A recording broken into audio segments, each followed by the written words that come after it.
ಅತ್ಯಂತ ಒಂದು ದುಃಖದ ಸಂಗತಿ ನನಗೆ ವೈಯಕ್ತಿಕವಾಗಿ ಇವತ್ತು ಮತ್ತೆ ಬೆಳಿಗ್ಗೆ ನನಗೆ ಅತ್ಯಂತ ಒಂದು ದುಃಖದವಾದಂತ ನನಗೆ ಒಂದು ಮಾಹಿತಿ ಬಂತು. ಇವತ್ತು ಸರಗೂರು ತಾಲೂಕಿನ ವ್ಯಾಪ್ತಿಯಲ್ಲಿ ಬರುವಂತ ಅರಣ್ಯದ ಅಂಚಿನಲ್ಲಿರುವಂತ ಒಂದು ಹಳ್ಳಿ, ಆ ಹಳ್ಳಿಯಲ್ಲಿ ರೈತರ ಮೇಲೆ ಮತ್ತೆ ಹುಲಿ ದಾಳಿಯಾಗಿ ಆ ರೈತ ಮೃತಪಟ್ಟಿದ್ದು ಅತ್ಯಂತ ದುಃಖದ ಸಂಗತಿಯಾಗಿದೆ.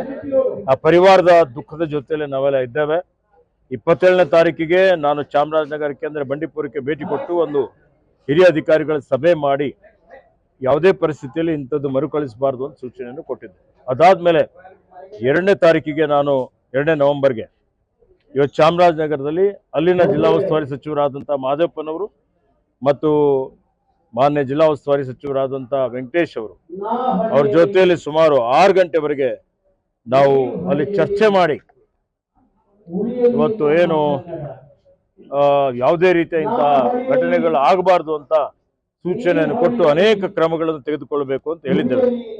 ಇದಾದ ಮೇಲೇನು ಇವತ್ತು ಮತ್ತೆ ಸರಗೂರಿನಲ್ಲಿ HD ಕೋಟೆ ವ್ಯಾಪ್ತಿಯಲ್ಲಿ ಏನು ಈ ಘಟನೆ ಆಗಿದೆ, ಅನಿಲ್ ಚಿಕ್ಕಮಾದವ್ರ ಜೊತೆ ಮಾತನಾಡಿದ್ದೇನೆ, ಬಹಳ ನೋವಾಗ್ತಾ ಇದೆ.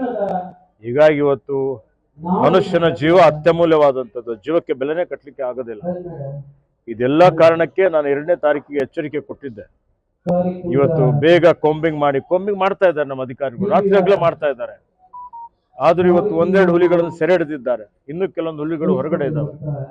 ಹೀಗಾಗಿ ಆ ಬಂಡೀಪುರದಲ್ಲಿ ಮತ್ತು ನಿಮ್ಮ ನಾಗರಹೊಳೆಯಲ್ಲಿ ಏನು ನಮ್ಮ ಸಫಾರಿ ಇದೆ, ಸಫಾರಿ ಮತ್ತು ವನ್ಯಜೀವಿ ಮಾನವ ಸಂಘರ್ಷದ ಪ್ರದೇಶದಲ್ಲಿ ಚಾರಣ ತಕ್ಷಣವೇ ಬಂದ್ ಮಾಡಿ ಆ ಸಫಾರಿ ಮತ್ತು ಚಾರಣಕ್ಕೆ ನಿಯೋಜನೆ ಮಾಡಿದಂತ ಎಲ್ಲಾ ಒಂದು ಸಿಬ್ಬಂದಿಗಳಿಗೆ ಅಲ್ಲಿ ಹುಲಿ ಸೆರೆಡುವಂತ ಕಾರ್ಯಕ್ಕೆ ಅವರಿಗೆ ನಿಯೋಜನೆ ಮಾಡಬೇಕು ಅನ್ನೋಂಥ ಆದೇಶವನ್ನು ಕೊಟ್ಟಿದ್ದೇನೆ.